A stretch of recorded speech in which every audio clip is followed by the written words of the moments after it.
Today is Monday, the 8th of June 2026, and it is a pleasant morning. And a warm welcome to your program, Good Morning, Sierra Leone, the program that always starts your day. I am Sheku Smile.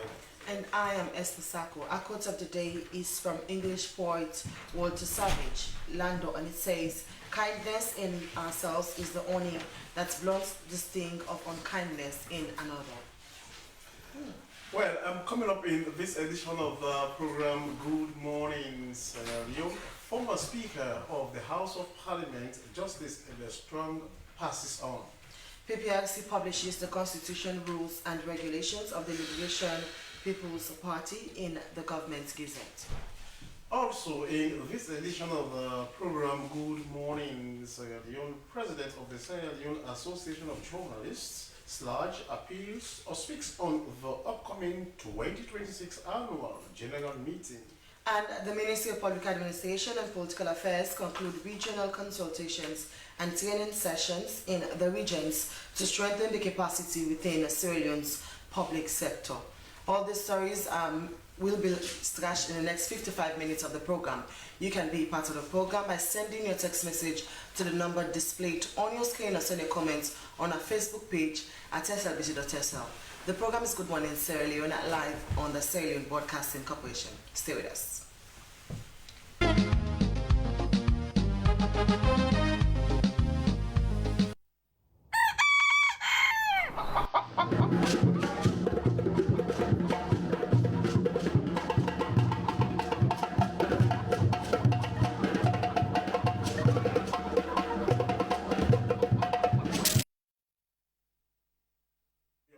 And the program you are still watching is Good Morning Sierra Leone, live from a broadcasting house near Eagleville in Freetown. Well, as you may have heard in the news, and funeral silence has again gripped the House of Parliament as Parliament is mourning the passing of its former Speaker, Justice Abel Strong. Well, he died yesterday, the 7th of June 2026. May his soul rest in perfect peace. Well, being a Speaker of the House automatically makes you the third gentleman of the state. In fact, when the President and his Vice are not around, it is the Speaker who acts as President. And Justice Strong acted as President in several occasions. He is no more. But then, he was a proud alumnus of the grammar school. Well, receiving his death, the Grammar School Old People's Association wrote a tribute in honor of the late Justice Abel Nathaniel Strong. And I'll just read this one from the Grammar School Old Boys Association, or the Alumni Association. And it goes like this. It is with deep sadness that I announce the passing of Honorable Justice Abel Bankole Nathaniel Strong, a distinguished alumnus and respected national figure who departed this life on the 7th of June 2026. Justice Strong joined the school, that is the Sierra Leone Grammar School, in 1952 and quickly distinguished himself through his leadership character and academic excellence. In 1960, he was elected head boy, a role in which he exemplified the values of integrity, discipline, and service that would define his life and career. Following his years at school, Justice Strong embarked on a highly distinguished career within the Sierra Leone legal fraternity. He earned widespread respect for his contributions to the administration of justice and public service. Among his many accomplishments, he served as Speaker of Parliament and was at one time the legal advisor to the Anglican Bishop of Sierra Leone, roles in which he provided wise counsel and exemplary leadership. Justice Strong life was marked by dedication to duty, commitment to justice, and faithful service to both church and state.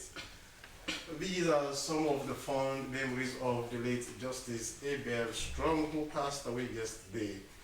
Well, he was a very prominent person in this country.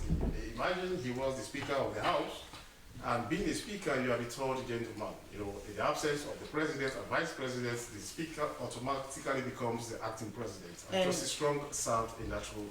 Yeah, and he left a legacy, be it at Sierra Leone Grammar School, the country as a whole, and even the church that he was a stronger member in, the Anglican Diocese. In fact, according to that tribute by the alumni of the grammar school, he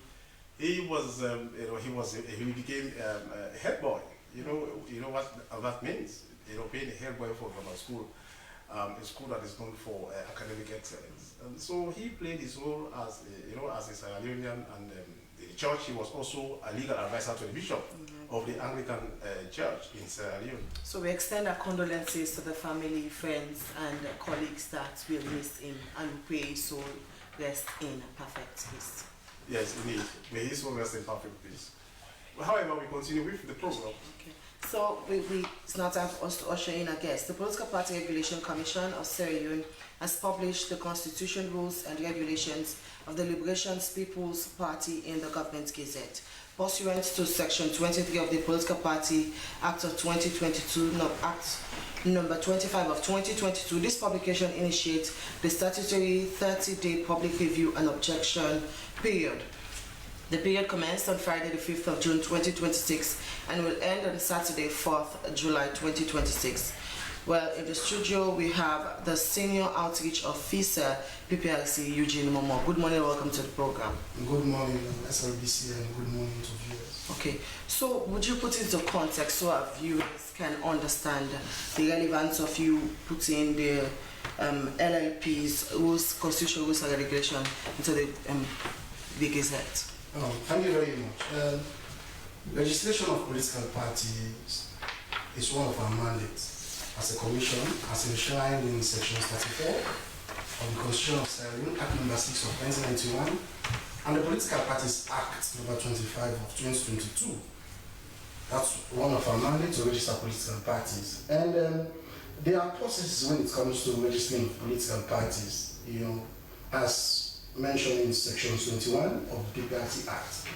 First, you have to have a movement. We refer to it as a movement, not a political party, at the start of the process, where you have a set of people coming together with ideas to transform or educate the people on issues that has to do with national concerns, and also to design programs of national character. Then before you come to the PPRC, you have to register that movement with the corporate affairs.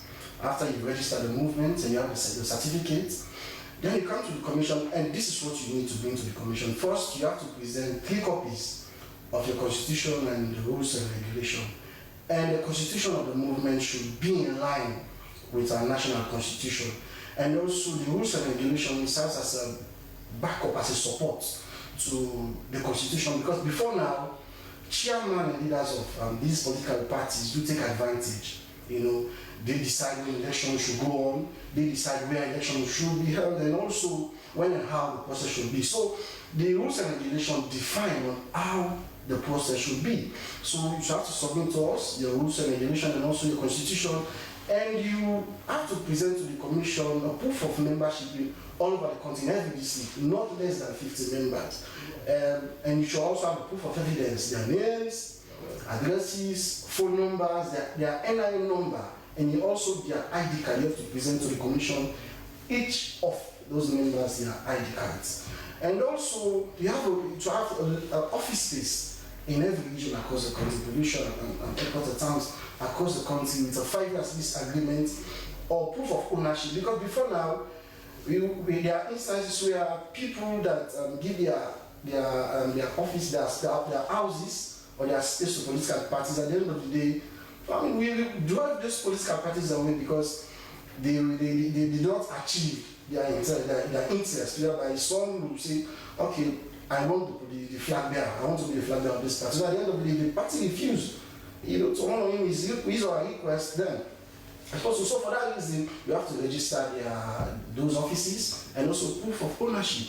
Next, you have to constitute the various organs of that said movement, your national executive and as well as your regional executive. And those lists must be captured with the 30% representation of women, because we all know Sierra Leone has made progress in the area of women.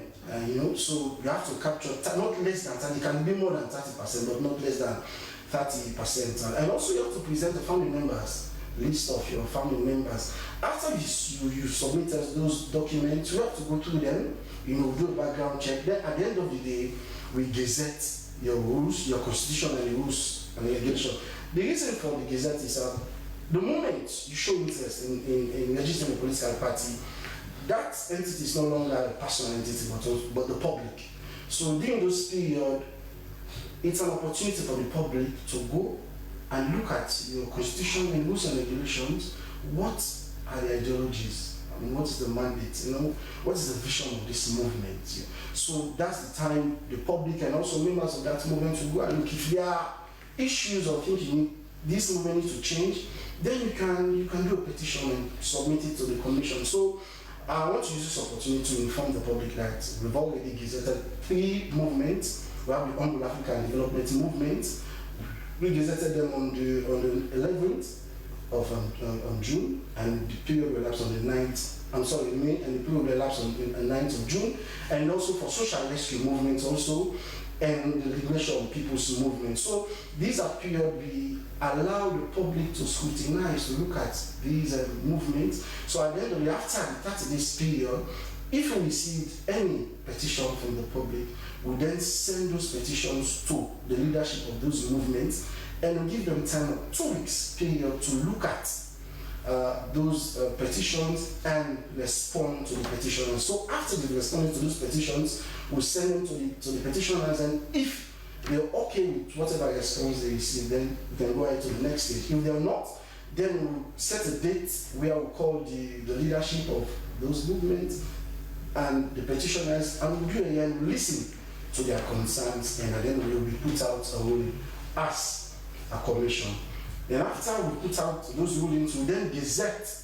After we find, even during those periods, we can also, if there is a need to look at the commission, there is a need for the commission to look at the constitution or the rules, and if there are issues, then we raise up those issues. And after we refine those rules and regulations, we then gazette again for a period of 2 weeks. Then after, for those periods, we will not accept any petition. It's just to show that, okay, we've already completed the period, the process, we've already defined the constitution, the rules and regulations. And after, then we issue out their certificate. So in the area of the money, at the start of the process, you have to pay what you call the application fee, which is the minimum wage times 12. That's the start of the process when you present your document to the commission. Then at the end of the process, you have to pay a registration fee. The minimum wage. Let us talk about sources of finance. And the PPRC Act makes provision for that. He cannot just be running a political party without us knowing. As you said, once you are registered with the PPRC, it is no longer a kind of a personal affair. It is now a public, it is now a national kind of arrangement, because it is about the people. You want to represent the people. But then your sources of finance, has to be clarified.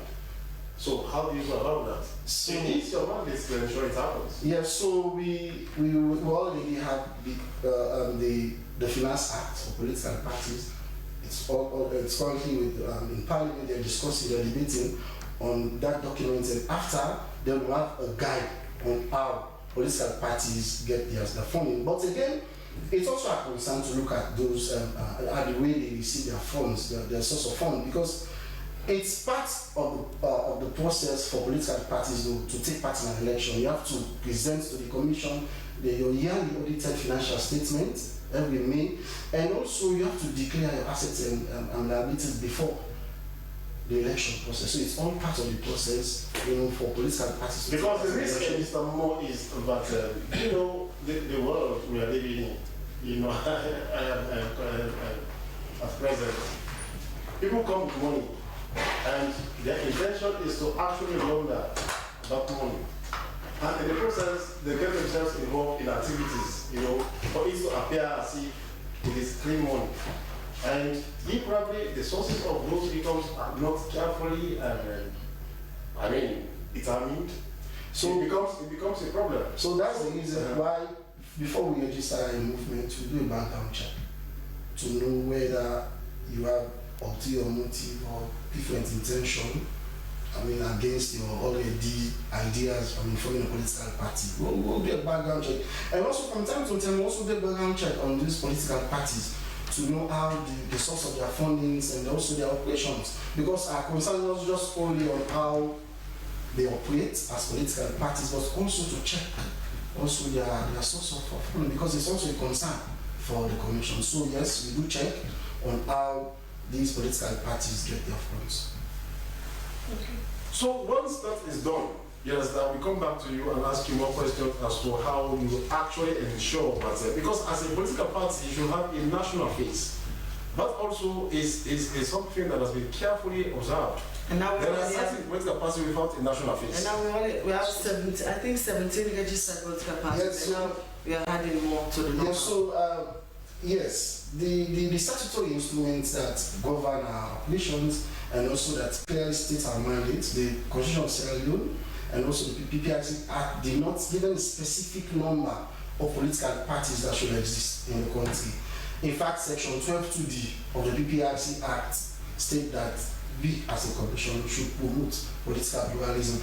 And you can't promote political pluralism by shrinking the political space for political parties. So as long as you're Sierra Leonean and you meet the requirement, then definitely you will register. But shouldn't these parties have a number, like HOT said, the face? Is there any political party without a face in the country? Is there any? You go to certain parts of this country, Mr. Moore. You hardly hear about certain political parties. Well, you only see them when elections. No, they are functional. They are functional, and functionality, hinges on various names. The office spaces, the presentation of their yearly audited financial statement, so they are functional. But the thing is, you're talking about most of the time we do assess other political parties based on the strength of the APC and the SLP. But they are functional, and all the political parties, they do have a face. Do they have offices across the country? Yes, they do. Well, that's a challenge, a bit of a challenge. Not every region, but again, it's a process we are on it. Political parties are major constituents, they are clients, we exist for them. So we always ensure that we talk with them, pacify them before using the stick approach. So yes, most of them are Eugene, thank you so much. We'll come back to you. He is an Eugene Momo, Senior Outreach Officer at the PPRC. Now we come to the Sierra Leone Association of Journalists as we start preparing for its 2026 annual general meeting. Well, the Sierra Leone Association of Journalists 2026 annual general meeting will take place from June 11th until the 13th, 2026 at the University of Makini Auditorium in Makini City, Northern Sierra Leone. Well, according to an official notice issued by the association, the 3-day gathering will be held under the theme Strengthening Sierra Leone's Economy Through Responsible Journalism. Members of the association will deliberate on several key matters affecting the organization and the media landscape in Sierra Leone. Among the issues listed for discussion are the reading of the notice, convening the meeting, consideration of the audited financial statement for the year ended March 31st, 2026, and the auditor's reports. Well, the association also disclosed that members will receive and consider the President's report for the 2025-2026 period, as well as reports from other activities, representatives to boards, affiliate bodies, and regional executives, among others. Well, in the studios to talk more about this large AGM, we have here in the studios the president himself, and he is Haji Manika Kamara. Good morning and welcome to the program. Good morning, Sheku. Good morning, listeners. Good morning, you know, the film. That's actually what yes, got my attention. The film is very important here. You know, the film is strengthening Sierra Leone's economy through responsible journalism. Now, tell us, Mr. President, what the motivation behind this particular film? Because this film is a film that actually touches everybody because we want to see the bread and butter issue. You know, we want to see a buoyant economy because it affects all of us. You know, not even directly, directly, always. Now tell us, what's the motivation behind this particular film? Yeah, you know, members of the public are of the opinion that journalists' responsibility is just to hold government accountable or expose wrongdoing to society. This thing is to see how best we can contribute as journalists, as media practitioners, to development of Sierra Leone through responsible journalism, because it's not only time that we are just putting out negative information, but how best we can serve as professionals to see that we boost the economy of the country. Like you rightly said, this is about the bread and butter issue of every Sierra Leonean. And for us in the media, we are stifled when it comes to economy. The media is largely poor because we rely on advertisement for our survival. And the largest advertiser is the government. And also, if you check, they are the largest debtor again to the media. So we want to see how best we can engage as a media practitioner to see. Well, you've touched on something, but you cannot just, say it in passing. It's not in No. The highest debtor. Debtor to the media is To the media. No, tell us how is that? Go and check the records in the various media institutions. You can know exactly what I'm saying. MDAs do send adverts to media houses, and we do publish them, and sometimes the radio and television station broadcast them. We send our invoices, but they fail to comply with payment. Sometimes we chase them for a whole year without any payment.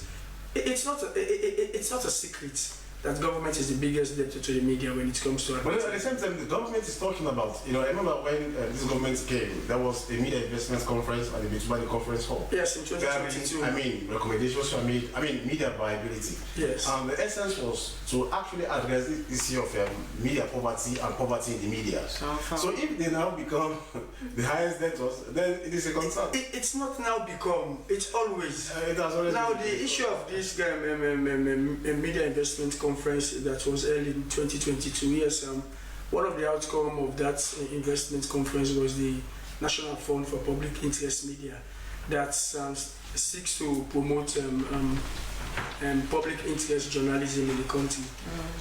About 5 months ago, the National Fund for Public Interest Media Secretariat gave support to 17 media institutions across the country out of funds of €60,000 from BBC Media Action, the International Fund for Public Interest Media, and other donor partners for them to build their media institution and also do some investigative reporting across the country. That particular fund is to see how best we can promote independent journalism across the country. So we are still calling on members of the public to contribute to that particular basket fund, because the claim now is that the media is not independent. You want to see an independent and vibrant media, so we want also members of the public to contribute in that fund. But how much, as President Alhaji, how much have you popularized of that a particular fund?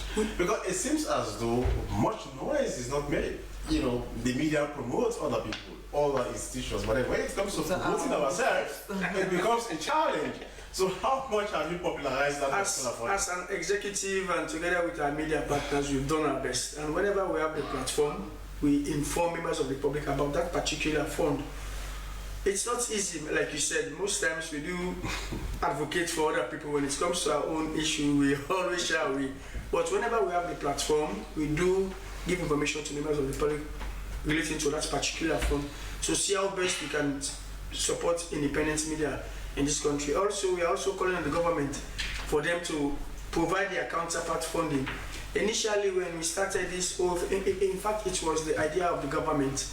Under the then Minister of Information and Communication, Mohamed Rahman Suare, who made that commitment as an international platform that the government will support independent media in Sierra Leone. So when we launched the National Fund for Public Interest Media after the 2022 Media Viability Conference, the government made a commitment that they will give a counterpart funding of about $50,000. Initially, it was $100,000 that was committed.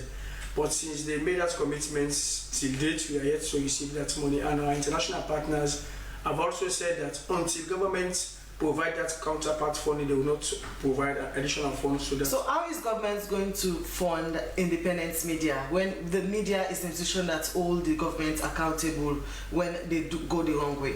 This is not unique in Sierra Leone. The world over, governments are supporting independent media. It's not unique to Sierra Leone. We are only starting it now in Sierra Leone. It is not unique. Go to Ghana, go to Nigeria, go to the US, go to the UK. Even the BBC in UK is being subvented by the UK government. So that is why when people are saying that Slash should not receive subvention from the government, I was just like... But there is this popular saying, who pays the piper calls the tune. So if the government is putting its fund, how will the media hold the government accountable? There's no way the government will dictate what will happen in the media in Sierra Leone. No way. But let me tell you this thing. Okay, let me start with the subvention. The government is giving subvention to Slash. Slash is not a media body that broadcasts or publishes news items. We are only working with the journalists across the country. For example, SLBC, AYV, 98.1, all other media houses, they do have their own media policy, editorial policies, which we don't have any control over. And on a daily basis, as I speak, just go to the Salon postal service, post office, and just look at the headline of newspaper. You will see at least not less than 10 newspapers holding government to account. There's no way the government will dictate what is happening in the media in Sierra Leone. It's very, very difficult. But then of late you've come under serious scrutiny. I mean, if you like, criticism that receiving subvention from government has made you quiet. You know, it's like it has stifled your ability to speak truth to power. We started receiving subvention from government when former President Honorable Ibrahim Benkabo was the president of Slash. And again, under the leadership of Ahmed Said Nazgala, we started receiving another subvention in 2018-2019. Go to the Slash Facebook page. Check the press releases that Slash has issued against government and government officials, including workers in the office of the First Lady. Even when the Auditor General was suspended together with her deputy, Slash was the very first institution that issued a press release condemning the act and also requesting for additional information. Towards the 2023 elections, Slash was receiving subvention also from government.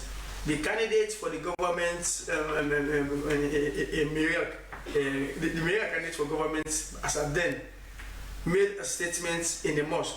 Slash was the first institution that condemned that statement even before the Interreligious Council. When the August 8, 9, and 10 activities occurred, President invited stakeholders at State House for them to advise. Go and read the statement of the former Slash president. But how do you react to Vicky Neville's, the name of the lady, Vicky Remove's assertion? You know, Vicky Remove's assertion is that by receiving subvention from government, you are being stifled. That's our own perception. That is why I'm referencing areas where Sludge has held government accountable over the years. Quite recently, again, a journalist who is also a lawyer, Paul Kamara, who is also a lecturer at Unimac, was assaulted by police officers at I don't care. Sludge issued a press release condemning that act. There is no way Sludge will be dormant because of subvention. And Sierra Leone is not an isolated case where government subvents the media union. Go and check the record. Go online. We all have smartphones now. Just go online and check countries where government subvents media union. You can see for yourself. This is not unique.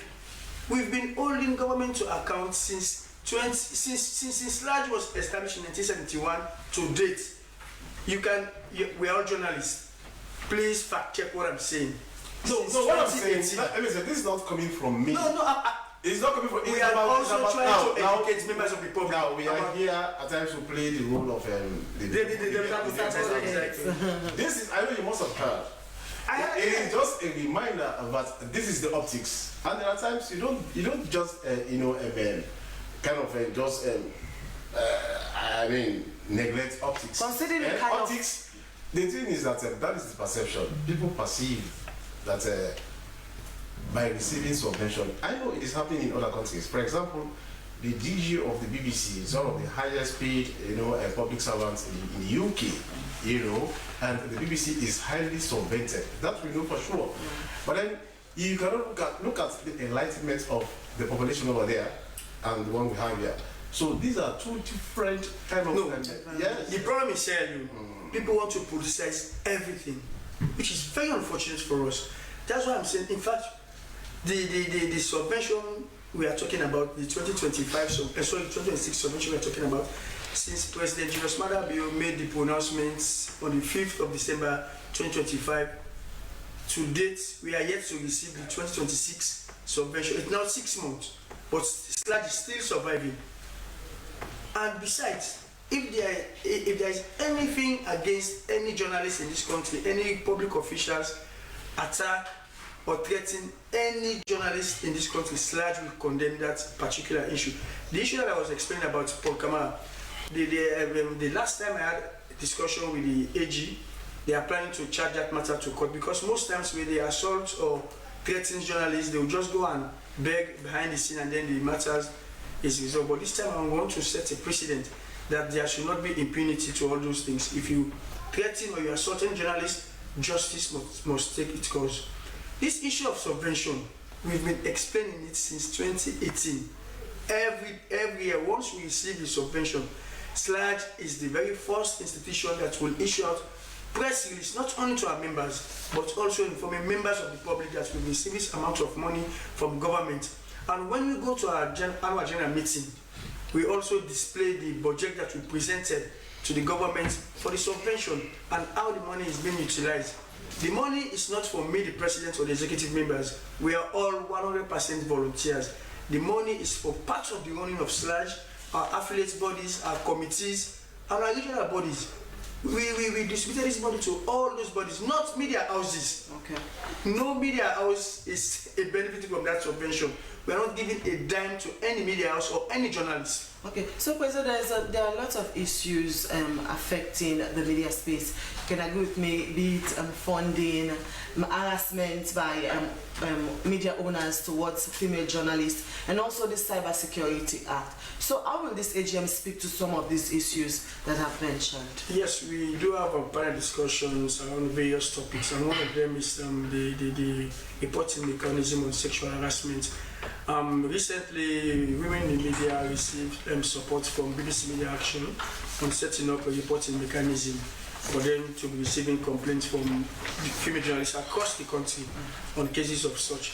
So we will be having a discussion around that particular topic, and also we will be having a panel discussion on the stand-alone chapter, which has to do with the safety and security of journalists and the access to information, access to press freedom and freedom of expression. We have several panel discussions that will be held during the annual general meeting relating to the welfare of journalists across the country, and also the theme also. Part of the theme will be discussed is also part of the welfare and safety of journalists across the country. Okay, thank you very much. Is the president of the Sierra Leone Association of Journalists, Alhaji Malika Kamara, and he has been taking us through as ASLAJ is going to hold their AGM in McKinney City on the 11th to the 13th of June. We'll continue the program and we take a look at a health tip of today. And a health tip has to do with diastasis recti and how to check yourself for it. Still dealing with a post-baby belly bulk. It could be diastasis recti, separation of the abdominal muscles. Learn what is it, how it is checked, and how you can do it at home. Let us watch and learn.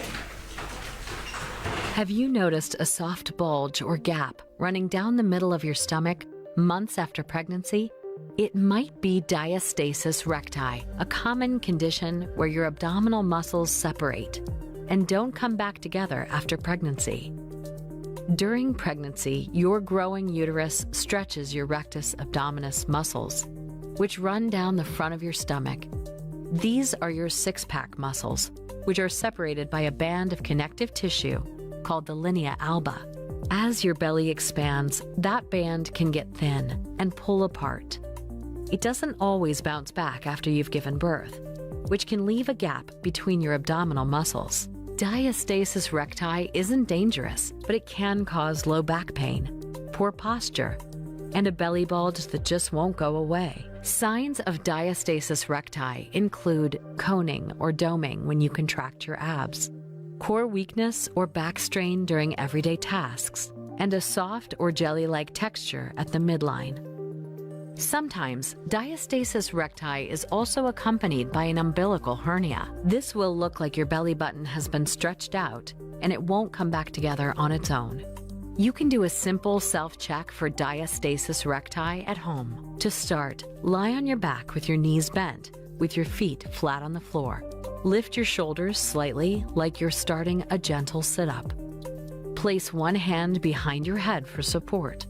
With your other hand, place your fingertips just above your belly button and feel between your left and right abdominal muscles.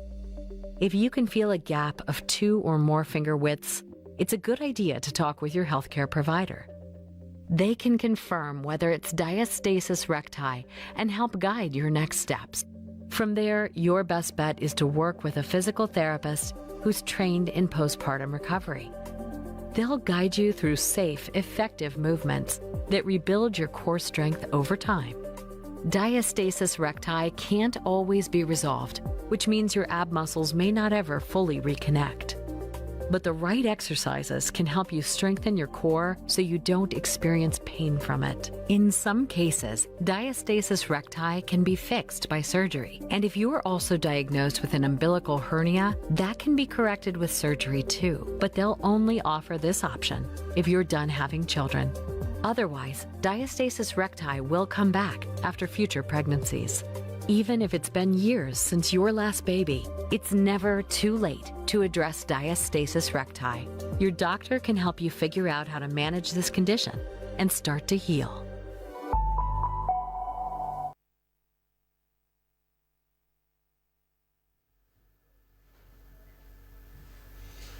Well, we hope you learned a lot from those tips, because it is really essential that we keep ourselves healthy. The reasons, among reasons for the daily provision of the health tips for you.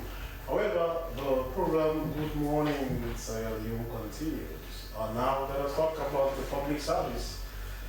The Ministry of Public Administration and Political Affairs has successfully concluded a series of regional consultations and training sessions in Makini, local Kenya, and both aimed at strengthening capacity within Sierra Leone's public service, as the Civil Service Training College transformed to a public service academy.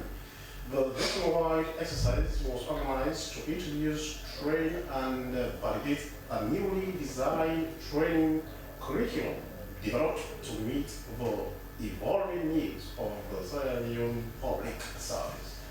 According to the Minister of Public Affairs, according to the Minister of Public Administration and Political Affairs, Amara Kalom, the transformation of the Civil Service Training College into a public service academy necessitates the development of a comprehensive curriculum that caters for the entire public service. Well, in the serious base, a director of public administration, Ministry of Public Administration and Political Affairs, Momo Conte. Good morning, Mr. Conte, and welcome to the program.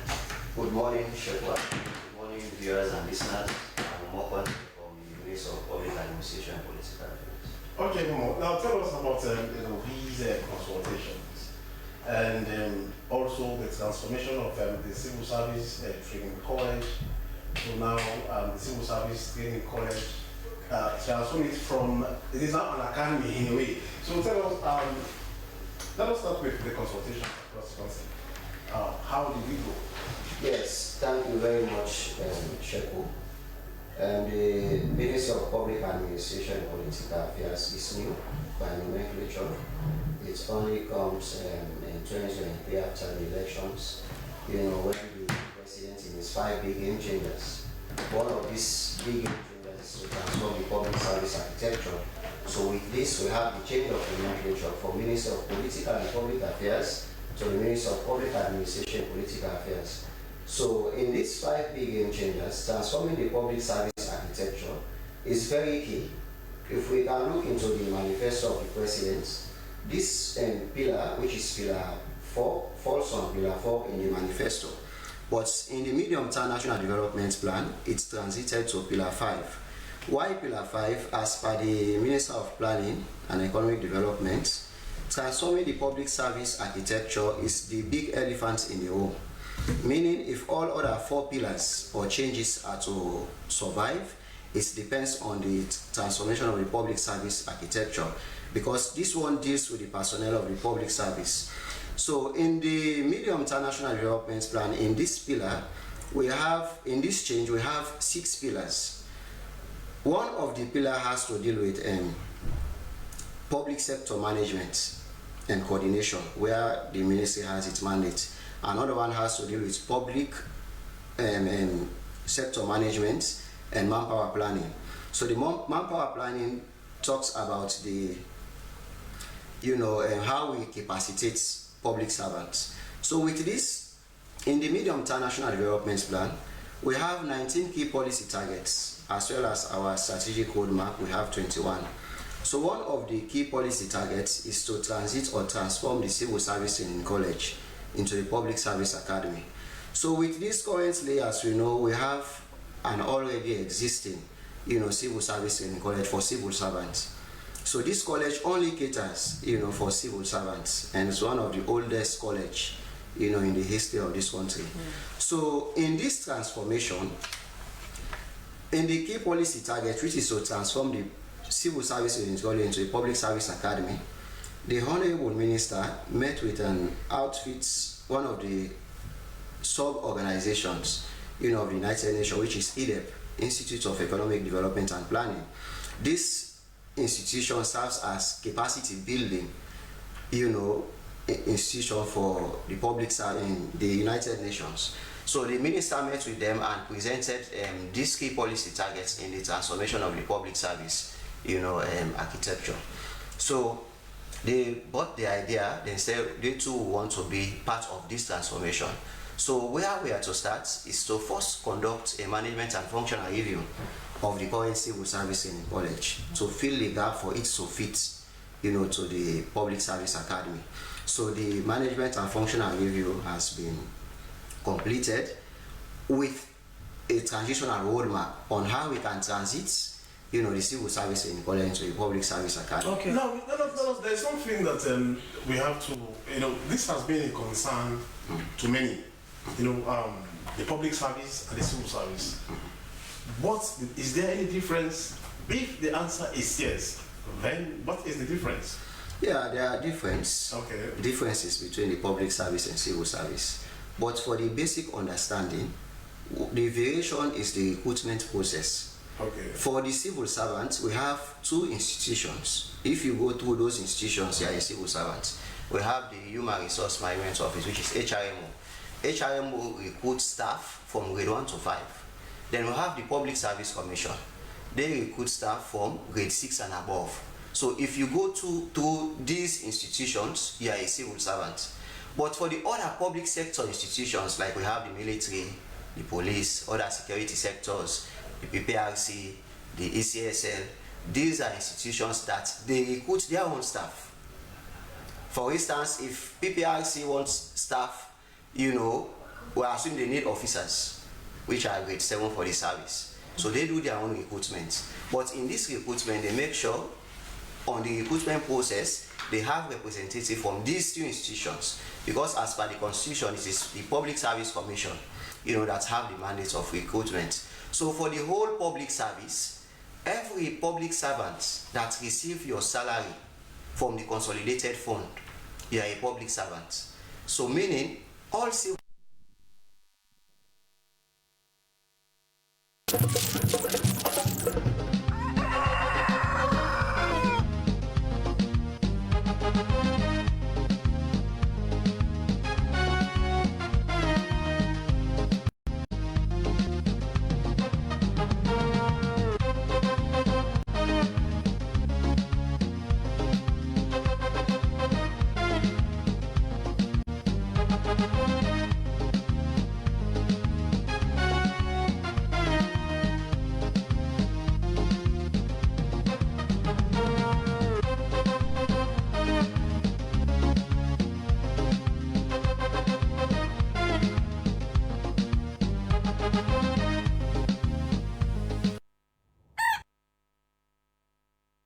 transition of the civil service in college into a public service academy. We've conducted the MFR. From there, we've developed the transitional roadmap from the CSCC into a public service academy.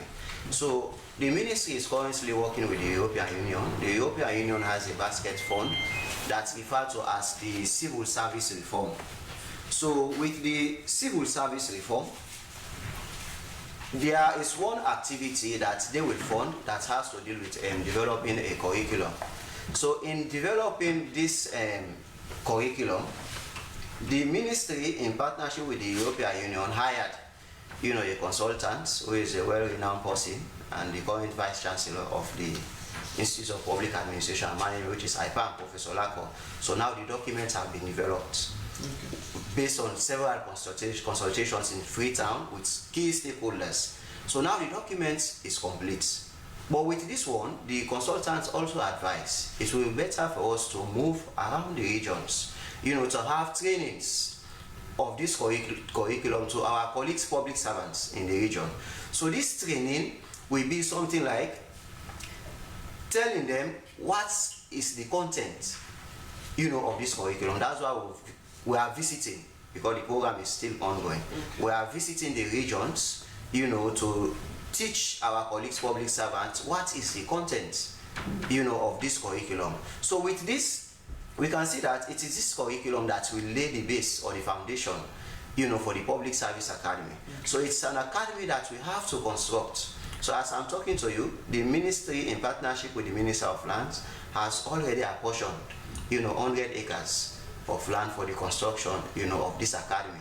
But for now, the civil service training college that is already in existence, will start its operation as a public service academy, which will serve for public servants, not only again for civil servants, as the nomenclature implies. Okay. All right. Okay. Thank you. Well then, let us just go through the papers quickly, the headlines, and I think I start with the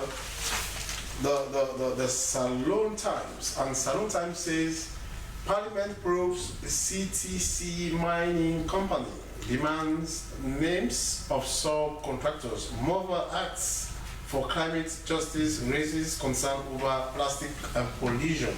Heritage newspaper banner headline says Uniting the Bar campaign goes north. SLPP Deputy National Chairman strengthens fraternal ties with the Gambia and Clark's efforts to modernize Parliament.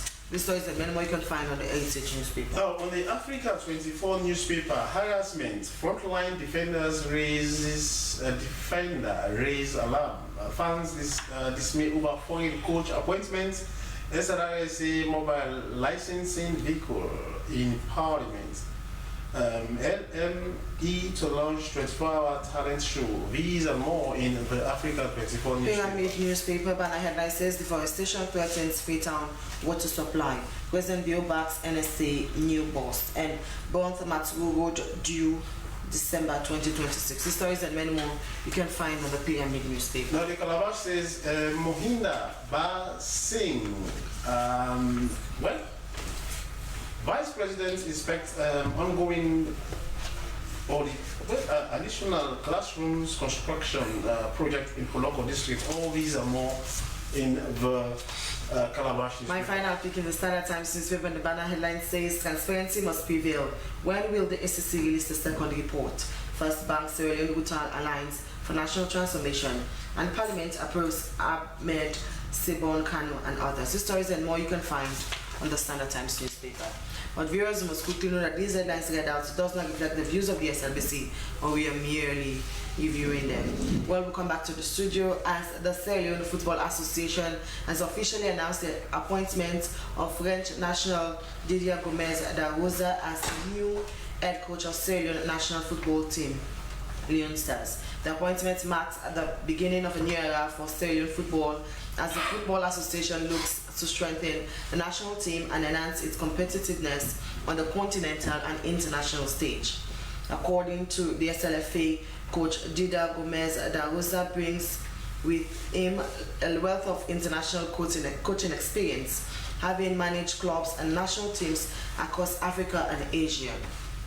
His coaching resume includes multiple leagues and cup triumphs, as well as the proven record of developing teams and achieving success in diverse football environments. Well, however, many football analysts and supporters consider Coach Didier's appointment as an unfair way to treat qualified Sierra Leoneans who are also capable in that capacity. Well, in the studio we have Alaji Mansae, and he is a sport analyst. Good morning and welcome to the program. Thank you for having me. Good morning. Okay, so as analyst, you saying that the appointment of Coach Didier is unfair to Sierra Leoneans. Will you put it into context for our viewers to understand why? I think first of all we need to know that it is the responsibility of the SLFA, as per the constitution of the Sierra Leone Football Association, to hire and fire coaches, with the executive committee having the mandate to do so. And that is why we have seen the SLFA last month terminated the services of Mohamed Kalon and actually made the process a very open one, wherein people can come in, send their application, and of course the best candidate at the end of the day happens to be Didier Gomez de la Rosa, a Frenchman with a lot of experience around African football. He has coached clubs in Rwanda, Simba FC in Tanzania, Cotton Sport in Cameroon, Al Rahon in Rwanda, Ethiopian Coffees in Ethiopia. So he has vast experience around coaching clubs in Africa. He was also head coach of the Mauritania national team, the Lions of Singweti of Mauritania. He actually coached them. He was sacked. And then he was also head coach of the Zebras of Botswana, where also he was sacked. So the questions that has been raised are the fact that he has never qualified a team to the African Cup of Nations. He has huge experience around African football, because when you want to appoint coaches generally in Africa, you take a look at three things. One, the pedigree; two, the experience; and three, what the coach is bringing in terms of expertise and his CV. He has got the CV, and now we have a very difficult task at hand as a nation, being that we find ourselves in a group with the Leopards of the DRC, a team playing in the World Cup, the Zimbabwe Warriors, a team that have qualified for the past 3 African Cup of Nations, and we have the Equatorial Guineans of Malabo also, who have been present in the past 3 AFCONs. For us, we have failed to qualify for back-to-back AFCON. We failed to qualify in Cote d'Ivoire, and now we also failed to qualify in the just concluded AFCON in Morocco. So the pressure Coach Gomez is coming in to meet is the fact that we are finding ourselves in a very, very difficult group to qualify for the AFCON, and he has not got that experience because the jobs he was previously in Mauritania. He did not take them to the AFCON qualifiers. In Botswana also, he failed to qualify Botswana to the AFCON. So when it comes to African football generally, AFCON qualifiers, in football we have what we call a rookie. He's a rookie in African football, especially around AFCON qualifiers. Yes, he's not a stranger to the African game, but these coaching teams in the African continent, these are tier B standard coaching requirement. I mean, to coach clubs in Africa, it's normal. But top level African football, the biggest continental football competition in Africa. Okay, I'm saying now, your argument, are you basing your argument on the fact that he hasn't got, about AFCON experience? Absolutely. Is that the only point you have? Or you are also thinking that they should have given one of us the opportunity to serve? Like I stated earlier, the SLFA has the responsibility to hire and fire. At this point, the executive committee thought that going foreign is the best option. That is what they think is the best for now. But again, if you're going foreign, you have to bring in someone who has got a knowledge around what we want to go to. Because that is AFCON. Yes. Me and the last time we were in Cameroon, we saw the excitement. Everybody had to turn our attention to Cameroon to see, the pride of our national anthem being sung in the AFCON is a big pride. And that is what we want as sports analysts, as sports journalists around. We want to see the team qualify again to another AFCON.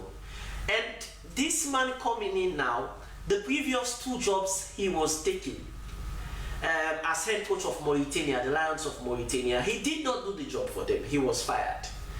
The Zebras of Botswana also, he coached them. He was fired. But there is a possibility that he might qualify. Yes, there is a possibility. Because he has the experience. There is always a possibility in football. There is always a possibility. But in the situation we are finding ourselves now as a nation, and I don't know if you guys have seen the AFCON qualifiers group. We are in the most difficult group, So I know DR Congo. Is there a Leone that you've seen qualify? So the last coach that qualified us to the AFCON was the Sahel Union, Coach John Kista. He did a fantastic job to take us to the AFCON. So there is always a possibility for a local coach to take us. But if you want to bring in a foreign coach, the question Sahel Unions have been asking is the fact that you want to bring an upgrade. If you're taking Mohamed Kalon away, you have to bring an upgrade. Coach Darosa, yes, he has the experience. And he's as you stated. Yes, he has coached. He left France at a very young age. He has spent a lot of time in Africa. In Africa? Yes, coaching clubs in Africa. He has only coached 2 countries, which is Mauritania and then Botswana. This is the 3rd job. Yes. I know, Alaji, you have a lot to talk about, but then time is not our friend. Time is not our friend. We have to go. We have to find time for you to have some kind of exclusive interview because your points are very strong. But then that is how we say goodbye. It has been good morning, Leone, which came. He's actually a Haji Mansari, a sports analyst. That is how we say goodbye. It has been good morning, Leone, which came to you live from the Sierra Leone Broadcasting Corporation Television. Many thanks to our guests here. All of you guys who made it to the studio this morning. Many thanks to the entire production team, especially producer Daphne Zainab Kamara. I am Sheku Smile. And I am Esther Sako. Quickly take our quote of the day, and it's from English poet Walter Savage Landor, and it says, "Kindness is in ourselves is the honey that blunts the sting of unkindness in another." Good morning, Sarah. Returns tomorrow. I am Esther Sako. Goodbye. Thank you, guys. As a mother of the house, whenever I want to prepare palm soup, there's no need pounding palm fruit. All I need is Nkulenu's Ghana's original palm soup base. My soup is done, and its preparation, it is not difficult at all. Inkulenu palm soup base. It's easily done with no difficulties. Just take few ladles and your soup is done. And its flavor, it's amazing. This is Inkulenu's Ghana's original palm soup base. And this is Inkulenu's Ghana's original spiced palm soup base. Iron fruit and turkey berries are naturally added. Also available brown gold natural cocoa powder, sunny gold brown sugar, neat fufu flour, shito, pisa, and moringa. All available at Nyami Ado Enterprise, 1 Lower Waterloo Street, Freetown. Inkulenu palm soup base. Ghanaian original taste.